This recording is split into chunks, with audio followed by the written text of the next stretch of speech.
Welcome to The Explainer. Have you ever wondered what's going on under the hood in Salesforce? You know, what actually makes it all tick? What makes it look and feel the way it does?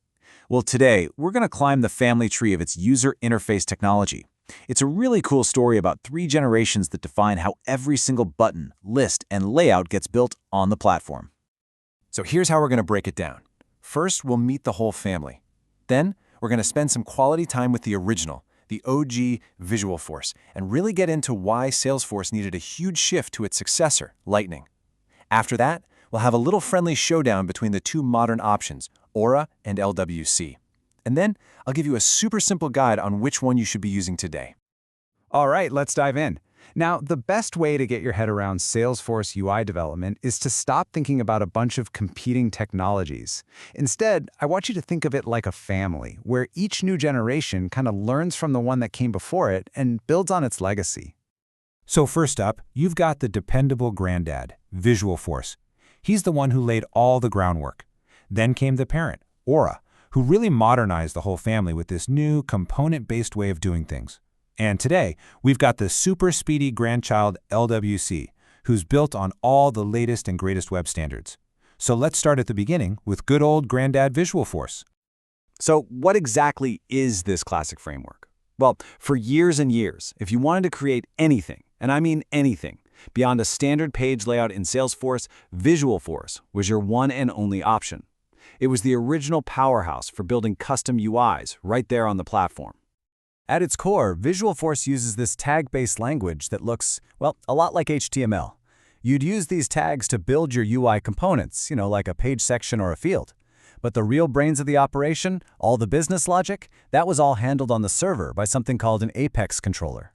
For web developers back then, this was great. It felt super familiar and was pretty easy to pick up.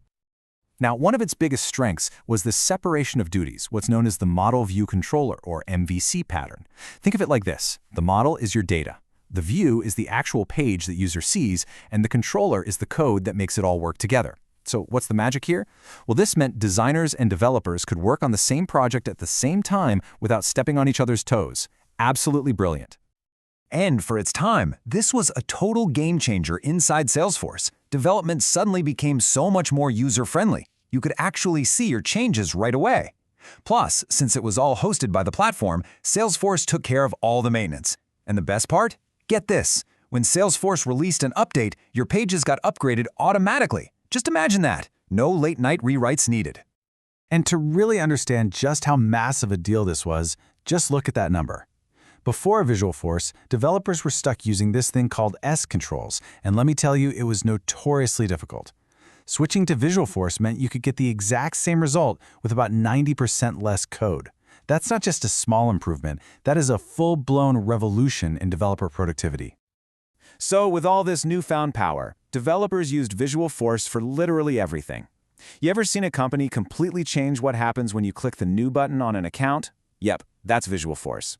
Or maybe you've used one of those complex multi-step wizards that walks you through a long process.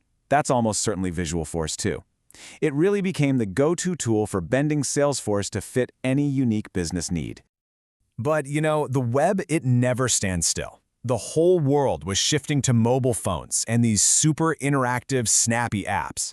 And that old model where every single click had to send a request all the way to a server and then wait for a whole new page to load back? Yeah, it started to feel incredibly slow and clunky. Salesforce needed a new spark. And this meant a fundamental change in how they thought about things. See, Visualforce was server-side. You click something, a request goes to a server, the server builds a page from scratch and sends it back. The future was client-side. The logic runs right there inside your web browser. This is what makes the whole experience feel so much faster, so much smoother, more like a modern app. And this shift led to the birth of the Lightning Component Framework, which brought in this new, modular way of building UIs. The very first version was the Aura framework. That's our parent. But it was pretty quickly followed by its more modern and much more powerful successor, Lightning Web Components, or LWC, the grandchild. So, this brings us to the modern era of Salesforce development. We've got the parent, Aura, paving the way for the more advanced grandchild, LWC. They're definitely from the same family, but as you're about to see, LWC learned some very, very cool new tricks from the modern web. Okay, here it is, the fundamental difference between them. Aura was a proprietary, Salesforce-specific framework. It had its own unique language, its own rules. LWC, on the other hand, is built directly on modern web standards. It's the native language of web browsers. So what does that really mean? Well, it means way less overhead, less translation work for the browser, and a massive boost in performance. Building on these web standards is what makes LWC the undisputed champion for any new development. It's just incredibly fast, because the browser doesn't have to translate anything. It's also more secure, thanks to a cool feature called the Shadow DOM. Just think of it as a protective bubble around each component so they can't mess with each other. And maybe best of all, for any developer who already knows modern JavaScript, the learning curve is super short. And you don't have to take my word for it. This quote from a developer in the Salesforce community just sums it up perfectly. This isn't just some technical preference. You can feel the real excitement around LWC. It's a fundamental shift towards a more open, standard, and high-performance way of building on the platform. Okay, so we've met our 3 generations, the granddad, the parent, and the grandchild, which of course brings us to the most important question for anyone building on Salesforce today. Which one should you actually use for your next project? Well, thankfully, the decision is actually pretty straightforward. For any new project, any new app, the answer is LWC, period. It's the future of the platform, no question. Now, if you're dealing with an old, super complex Visualforce page, it's often best to just maintain it as is. Don't fix what ain't broken, right? And in the very rare case that LWC can't do something you need, the recommended path is to build it in LWC anyway and just wrap it in an Aura component to bridge that little gap. So the big takeaway here isn't to just throw away the old stuff. Visualforce and Aura are still really important in a ton of organizations. The key is to understand this family tree, from the dependable granddad to the speedy grandchild. This knowledge lets you make smarter decisions, respecting the legacy that got you here, while building a faster, more modern future. So the only question left is the one on your screen. How will you build that bridge from your legacy code to the future?